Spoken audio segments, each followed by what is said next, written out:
परिचय। क्या कोई मुझे बता सकता है कि बहुपद क्या होते हैं?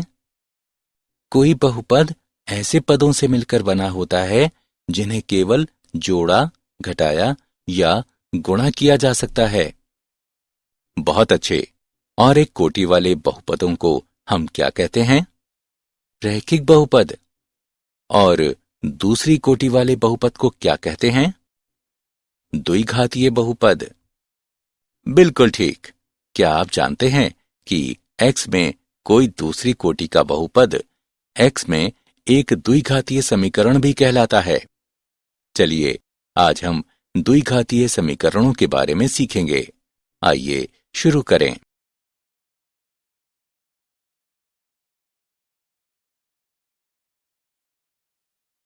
उद्देश्य।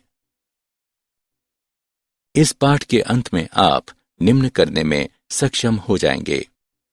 द्विघातीय समीकरण का विश्लेषण करना, द्विघातीय समीकरण को हल करना, द्विघातीय समीकरणों के अनुप्रयोगों और इसकी पद्धति को समझना।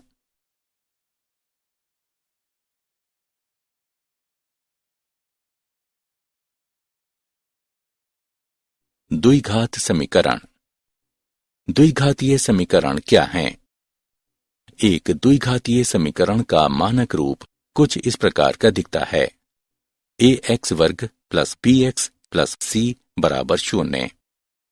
अक्षर a, b और c गुणांक है। उनके कोई भी मान हो सकते हैं, केवल a का मान 0 नहीं हो सकता। अक्षर x चर या अज्ञात है। आइए एक उदाहरण लें। 2x वर्ग प्लस 5x प्लस 3 बराबर 0। उपरोक्त समीकरण में a बराबर 2, b बराबर 5 और c बराबर 3 है। बीजगणित की आधारभूत प्रमेय से हम निष्कर्ष निकाल सकते हैं कि द्विघातीय समीकरण में दो मूल होते हैं।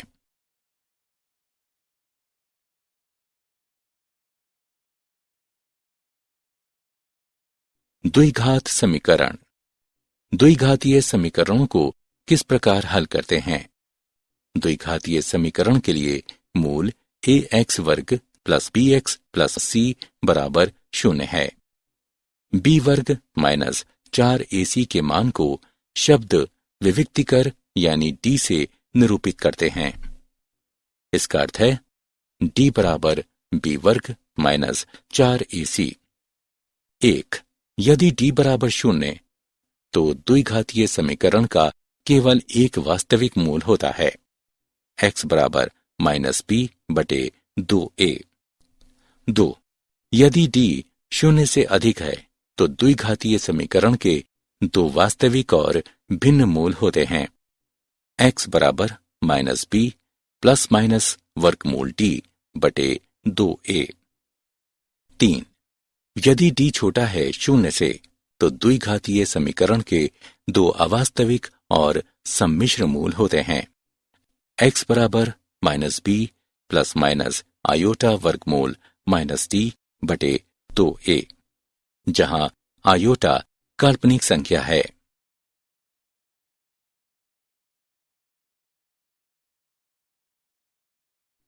उदाहरण।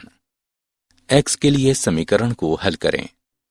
x वर्ग प्लस 12x प्लस 36 बराबर 0। हल।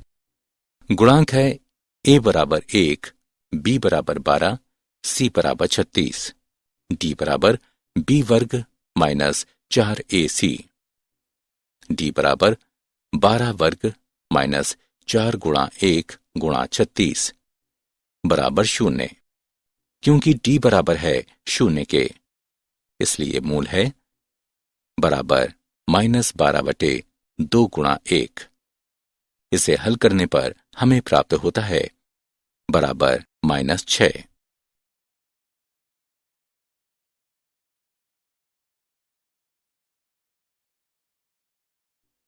x के लिए समीकरण को हल करें।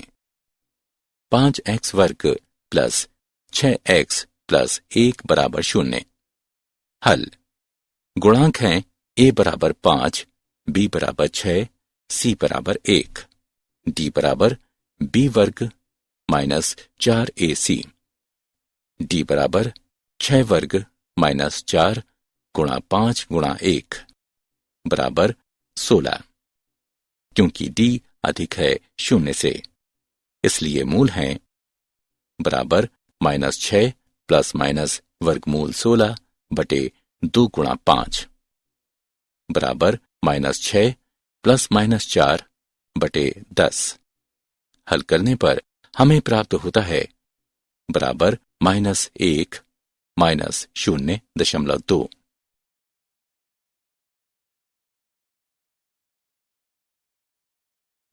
x के लिए समीकरण को हल करें। 5x वर्ग प्लस 2x प्लस 1 बराबर 0। हल। गुणांक हैं a बराबर 5, b बराबर 2, c बराबर 1, d बराबर b वर्ग माइनस 4ac, d बराबर 2 वर्ग माइनस 4 गुणा 5 गुणा 1 बराबर -16। क्योंकि d कम है 0 से, इसलिए मूल हैं बराबर -2 प्लस माइनस आयोटा वर्गमूल 16 बटे 2 गुणा 5 बराबर -2 प्लस माइनस 4 आयोटा बटे 10। हल करने पर हम प्राप्त करते हैं बराबर -0.2 प्लस माइनस 0.4 आयोटा।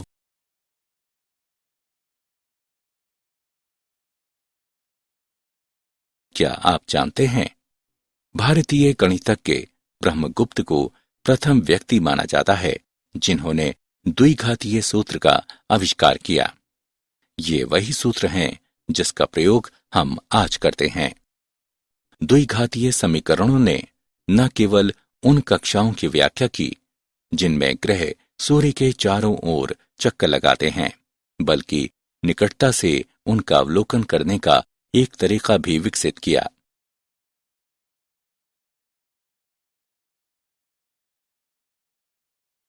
सारांश। आइए हमने जो कुछ सीखा है उसे संक्षेप में दोहराएं। एक द्विघातीय समीकरण का मानक रूप इस तरह दिखता है: ax वर्ग जमा bx जमा c बराबर 0। अक्षर a, b और c गुणांक है। उनके कोई भी मान हो सकते हैं, केवल a का मान 0 नहीं हो सकता। अक्षर x चर या अज्ञात है। द्विघातीय समीकरण के दो मूल होते हैं। b वर्ग माइनस 4ac के मान को शब्द विभक्तिकर यानी d से निरूपित करते हैं।